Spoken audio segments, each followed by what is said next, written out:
Olá, tudo bem? Neste vídeo vamos dar seguimento ao nosso curso de Física do Ensino Médio, hoje resolvendo questões do Enem, que trata sobre fontes convencionais e alternativas de energia. Mas isso a gente vê em seguida.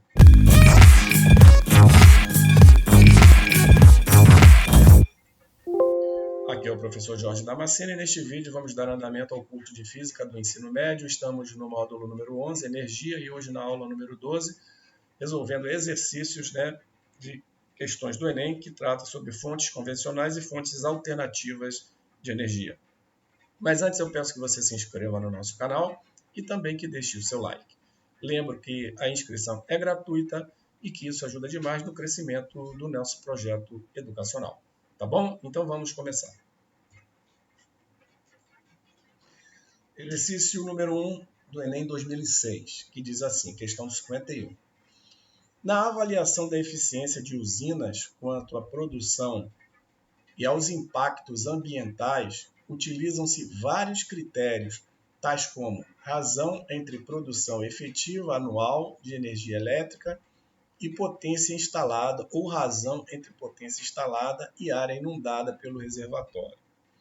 No quadro seguinte, esses parâmetros são aplicados às duas maiores hidrelétricas do mundo, Itaipu no Brasil e Três Gargantas na China. E aí seguem as informações. Parâmetros, potência instalada, no caso de Itaipu, 12.600 MW. Três Gargantas, 18.200 MW. O outro parâmetro, produção efetiva de energia elétrica, para Itaipu, 93 bilhões de kWh por ano. Três Gargantas, 84 bilhões de kWh por ano. O outro parâmetro, área inundada pelo reservatório, Itaipu, 1.400 km². Três Gargantas, 1.000 km². Então, com base nessas informações, avalie as afirmativas que se seguem. 1.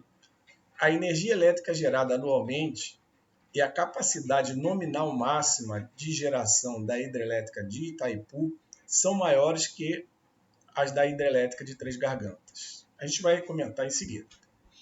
2. Itaipu é mais eficiente que Três Gargantas no uso da potência instalada na produção de energia elétrica. 3. A razão entre a potência instalada e a área inundada,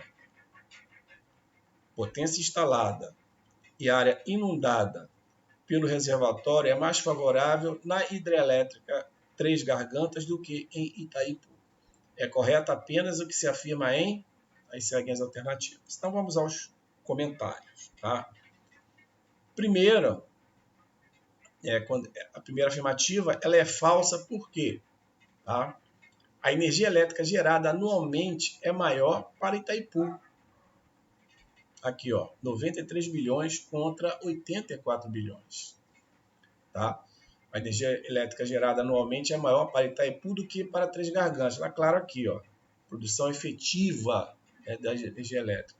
93 bilhões contra 84 bilhões de Três Gargantas. Só que a capacidade máxima de geração, tá? Potência instalada de Três Gargantas é maior do que a de Itaipu. Olha aqui, detalhe.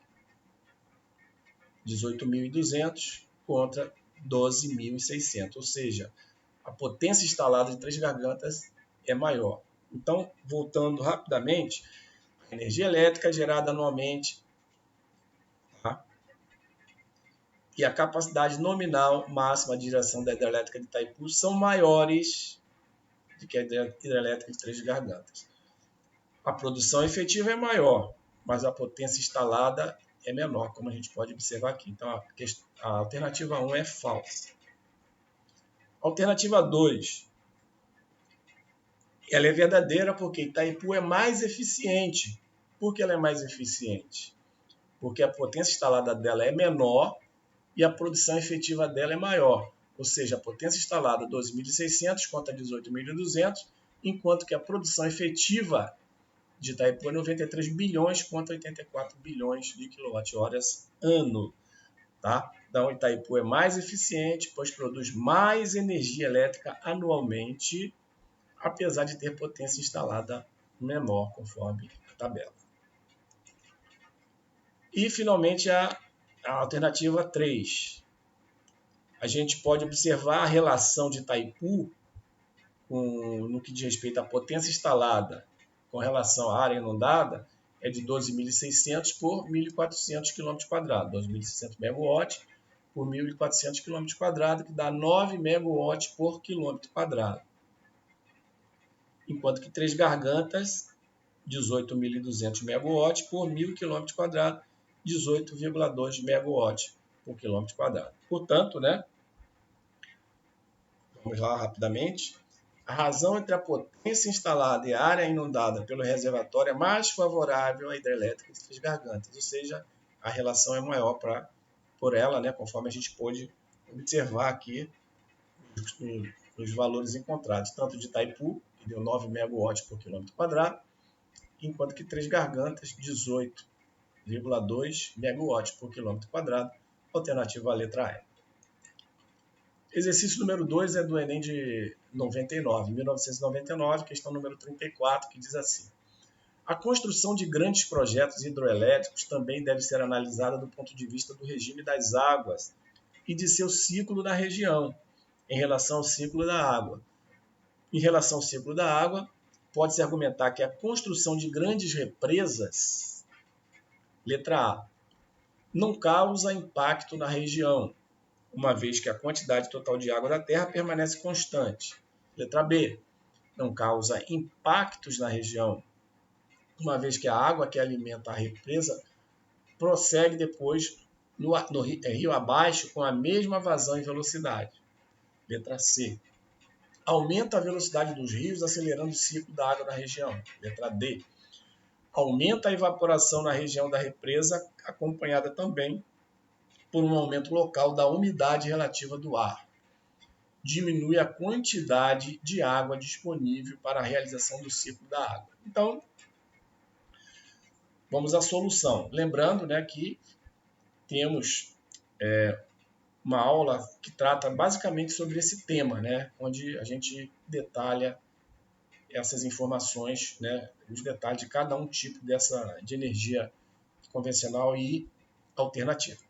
Então, a alternativa D, né, como a gente já estudou, aumenta a evaporação na região da represa, acompanhada também por um aumento local da umidade relativa do ar. Essa é a alternativa correta, que trata, né, o estabelecimento de uma represa aumenta a evaporação e, consequentemente, aumenta a umidade relativa do ar. O represamento das águas de um rio traz impactos ambientais. Isso é correto. E altera o fluxo do rio a jusante da represa. Tá? Ou seja, há alterações significativas, né, como a gente pode observar aí no clima, né, da região. Seguindo, o diagrama abaixo representa a energia solar que atinge a Terra e sua utilização na geração de eletricidade. Tá? A energia solar é responsável pela manutenção do ciclo da água, pela movimentação do ar e pelo ciclo do carbono que ocorre através da fotossíntese dos vegetais, da decomposição e da respiração dos seres vivos, além da formação de combustíveis fósseis. Então, todos esses componentes, né, como a gente já estudou, são provenientes da energia solar. E aqui temos o diagrama. Tá? Proveniente do Sol, digamos assim, 200 bilhões de megawatts, né, de potência. Então, essa situação, essa energia toda, ela vem atender aquecimento do solo, evaporação da água, aquecimento do ar, absorção pelas plantas. Evaporação da água, nós temos energia potencial, né, que vamos produzir chuvas, né? Aí temos as usinas hidrelétricas que vão, né, nos disponibilizar 100 mil megawatts, né, de energia, enquanto que a absorção pelas plantas, né, seguindo aqui o roteiro, a gente vai ter o petróleo, o gás e o carvão, né, por esse caminho, que vai nos disponibilizar, através das usinas termoelétricas, né, 400 mil megawatts. Ou seja, para a eletricidade, nós temos de usinas hidrelétricas 100 mil megawatts e das usinas termoelétricas, né, por esse caminho aqui que a gente mostrou, 400 mil megawatts. Então, total de potência disponibilizada em eletricidade, 500 mil megawatts. Então, vamos ver o que vai se pedir. De acordo com o diagrama, a humanidade aproveita, exercício 3 de Enem de 1999, questão número 35. De acordo com o diagrama, a humanidade aproveita na forma de energia elétrica uma fração da energia recebida como radiação solar correspondente a... E aí, as alternativas. Então, vamos lá. A energia solar atinge a Terra com uma potência de 200 vezes 10 a 9 megawatts, como a gente viu lá no início, né? Sendo convertida em 500 mil megawatts de potência elétrica disponível, né? Como a gente pôde observar. Assim, a humanidade aproveita na forma de potência elétrica uma fração da potência recebida do Sol igual a, ou seja, 500 mil megawatts sobre 200 vezes 10 a 9 megawatts, como foi mostrado. Então, fazendo as devidas simplificações, né? Aqui eu tenho o mega com mega eu corto, né? Aqui eu vou ter 5 zeros, esses dois sobem, então 3 aqui com o sinópio, sobrou 10 a sexta embaixo, 5 dividido por 2 dá 2,5 vezes 10 a menos 6. 2,5 vezes 10 a menos 6 é a razão alternativa B. Tá? Ou seja, ele fez a razão entre o total disponível para eletricidade, como a gente viu no diagrama, de 500 mil megawatts, sobre o total disponibilizado pelo sistema solar, né? A energia solar, 200 vezes 10 a 9 megawatts. Seguindo, questão número 4, Enem 1999, questão número 36. De acordo com este diagrama, aquele diagrama que nós vimos, uma das modalidades de produção de energia elétrica envolve combustíveis fósseis, né, ali na parte da direita. A modalidade de produção, o combustível e a escala de tempo típica associada à formação desse combustível são, respectivamente, hidrelétricas, chuvas um dia, hidroelétricas, aquecimento do solo um mês, termoelétricas, petróleo, 200 anos.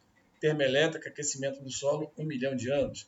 Termoelétricas, petróleo, 500 milhões de anos. Então, vejamos. Alternativa letra E, termoelétricas, petróleo, 500 milhões de anos. As usinas termoelétricas utilizam o calor liberado na queima de combustíveis fósseis, como petróleo, né, gás e carvão, para a produção de energia elétrica. O petróleo é um combustível não renovável, cuja formação pela natureza demora milhões de anos para ocorrer. Então, o que se enquadra melhor aqui, realmente a alternativa é termoelétricas, petróleo e o tempo, né, 500 milhões de anos. Ok?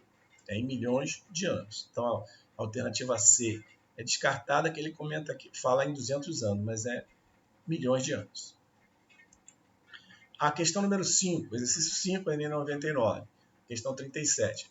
No diagrama, ainda aquele diagrama que nós vimos, estão representadas as duas modalidades mais comuns de usinas elétricas, as hidroelétricas e as termoelétricas. Né? A gente viu lá. As hidrelétricas, né, disponibilizando 100 mil megawatts de potência e as termoelétricas 400 mil megawatts de potência.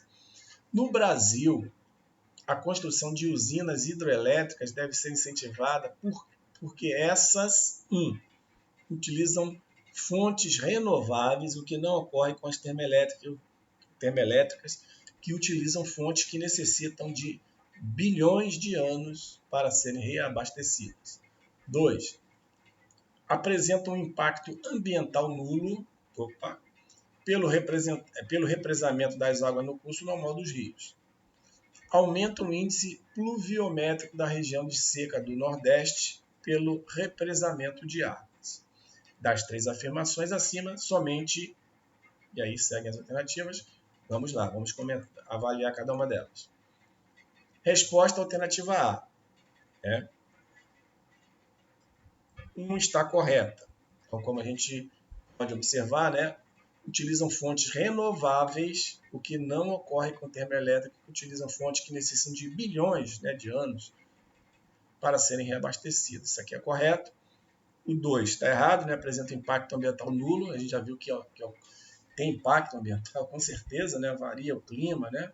Aqui já elimina essa alternativa. E 3, aumenta o índice pluviométrico da região da seca do Nordeste pelo represamento de água. Não tem nada a ver, não impacta a esse ponto, né, de aumentar o índice pluviométrico da região de seca do Nordeste. Então, essa afirmação também não procede. Então, alternativa A. As hidrelétricas utilizam fontes renováveis.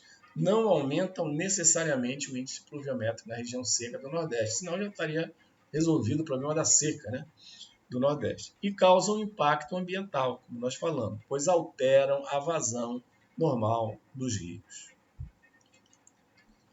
Exercício 6 do Enem de 1999 também, questão número 38. Uma estação distribuidora de energia elétrica foi atingida por um raio. Este fato provocou escuridão em uma extensa área. Segundo estatísticas, ocorre em média a cada 10 anos um fato desse tipo.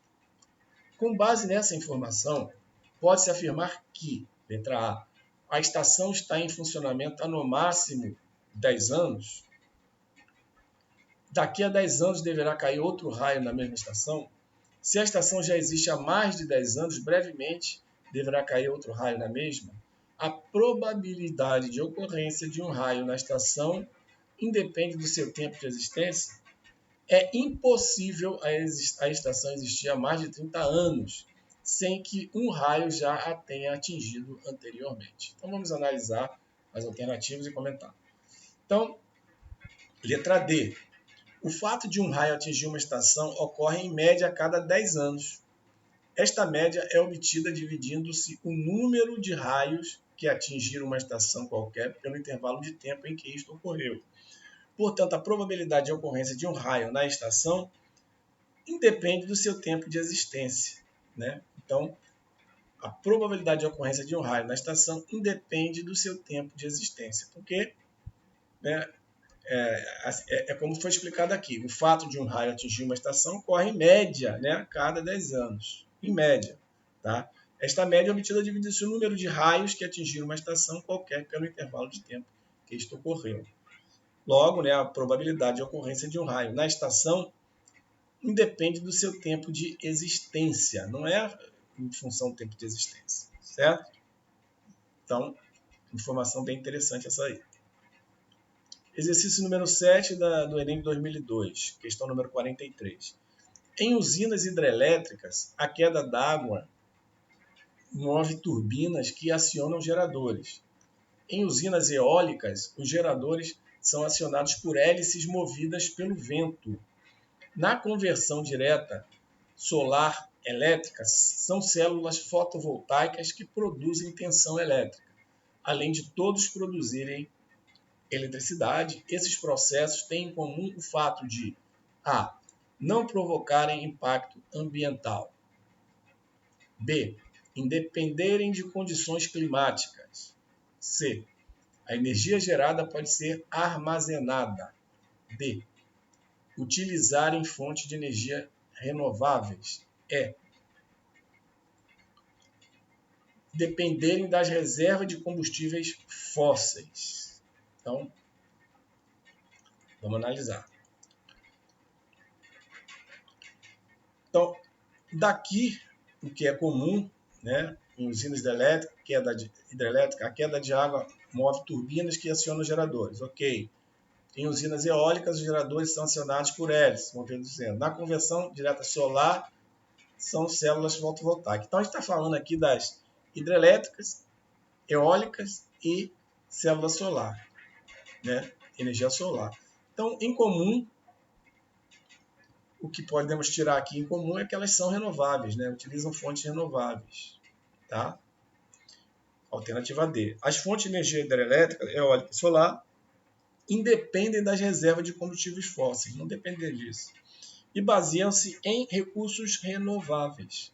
No entanto, no caso das hidrelétricas, a formação de um reservatório, como já vimos, né, provoca impactos ambientais, além do que essas fontes não permitem armazenamento. A hidrelétrica não permite armazenamento. Exercício número 8, Enem de 2006, questão 54.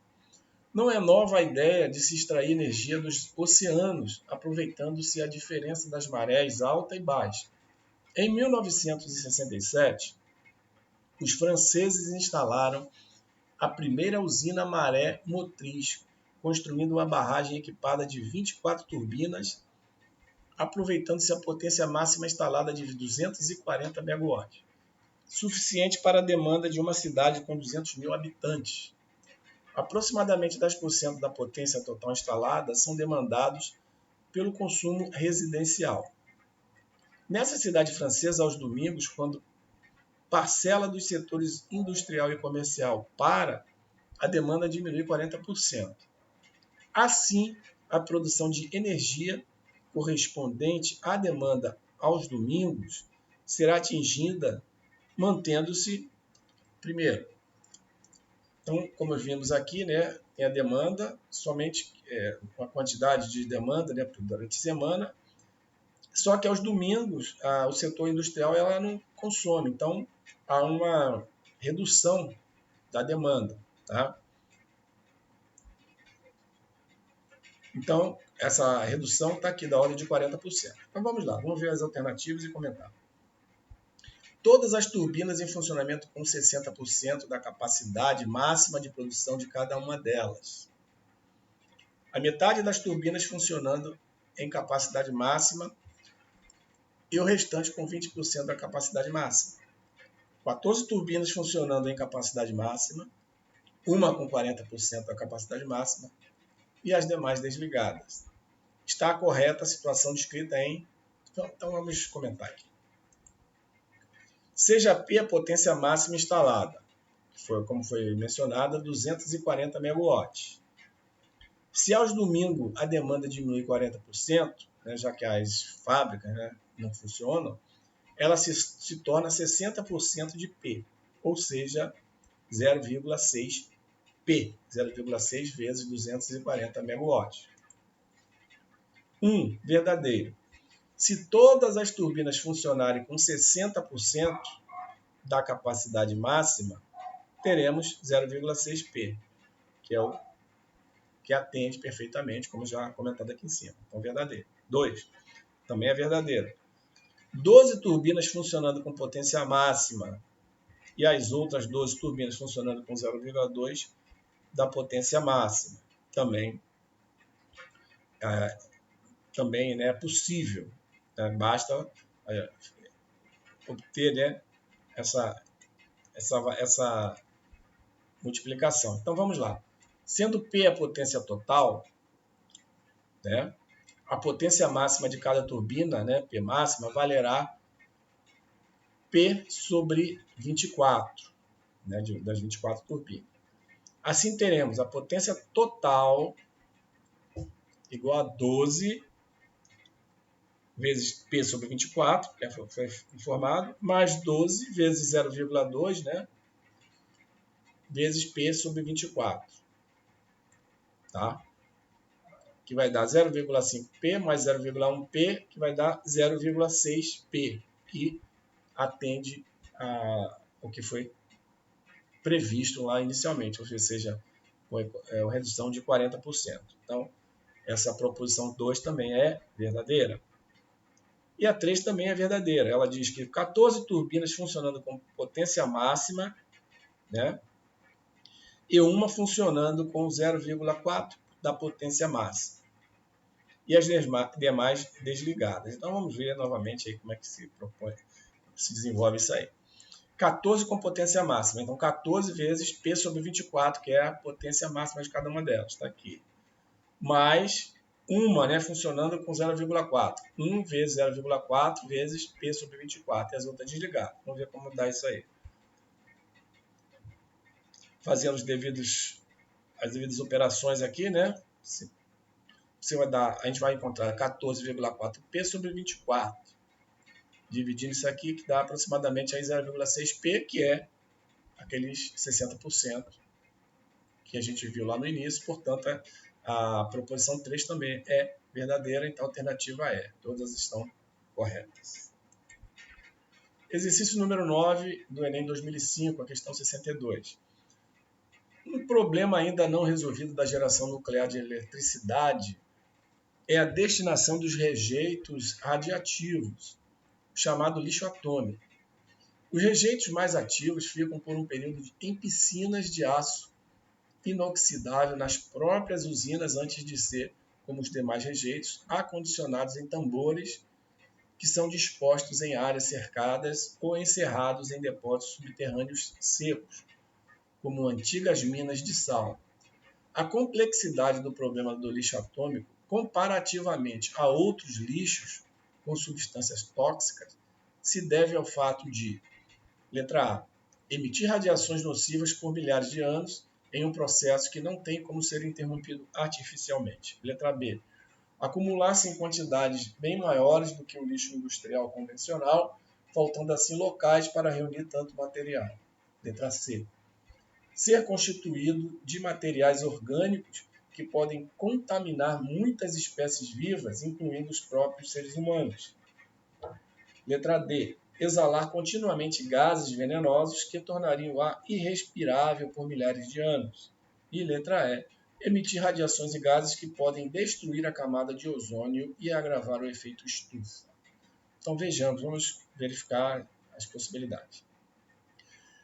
Resposta é a letra A, né? Como a gente, ao tratar desse assunto, né, de energia nuclear, a gente viu que o maior problema é a questão dessas radiações, né, elas ficarem durante milhares de anos e ser irreversível. É impossível você controlar isso artificialmente, né? Então, é a letra A resposta correta. O problema do lixo atômico é que ele emite radiações nocivas por milhares de anos, em um processo que não tem como ser interrompido artificialmente, né? Nós não podemos fazer essa interrupção. Então, esse é o grande problema, né, das usinas nucleares, onde muitos países já estão até descontinuando esse tipo de solução de energia. Como já comentamos, a própria Alemanha. E a última questão, né, exercício número 10 do Enem 2007, a questão 60. Fala assim: qual das seguintes fontes de produção de energia é a mais recomendável para a diminuição dos gases causadores do aquecimento global? Óleo diesel, gasolina, carvão mineral, gás natural, vento.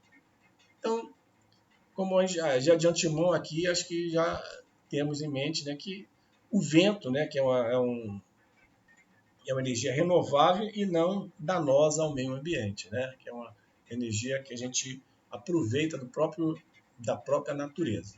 Tá? Então, a solução alternativa é a combustão do óleo diesel, da gasolina, do carvão mineral e do gás natural produz resíduos que aumentam o efeito estufa na Terra. Né? Então, a alternativa é o vento, né? Que é o mais adequado. Ok? Beleza? Então, com isso, né, a gente conclui a nossa aula de hoje. Espero que ela tenha sido útil para você. Antes de encerrarmos, peço que você se inscreva no nosso canal, caso ainda não seja inscrito, acionando a notificação do sininho para o YouTube te avisar dos próximos vídeos, deixando seu like. Peço também que você compartilhe este vídeo com seus amigos e também nas suas redes sociais. Te desejo bons estudos e te espero no próximo vídeo.